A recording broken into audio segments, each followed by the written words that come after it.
મગફળીની બમ્પર આવક થઈ અમરેલીના સાવરકુંડલા માર્કેટ યાર્ડમાં, પણ ટેકાના ભાવે 1452ના ભાવ સામે જાહેર હરાજીમાં પ્રતિમણ 800 થી 1000 રૂપિયા સુધીના ભાવ મળતા ખેડૂતો નિરાશ થયા છે. મોંઘાદાટ ખાતર, બિયારણ બાદ 4 મહિનાની કાળી મહેનત, તેમ છતાં મગફળીના પોષણક્ષમ ભાવ ન મળતા ખેડૂતો હતાશ છે. ટેકાના ભાવ કરતાં જાહેર હરાજીમાં અંદાજે 500 રૂપિયાથી ઓછા ભાવ મળતા હોવાની ખેડૂતોની ફરિયાદ છે.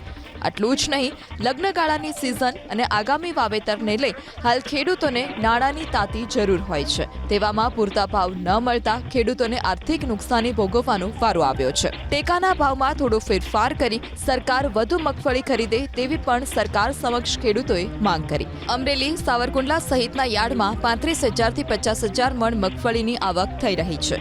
યાર્ડ સત્તાધીશોનું કહેવું છે કે હાલ લગ્નગાળાની સિઝન હોવાને લીધે મગફળીની આવકમાં ઘટાડો થયો છે.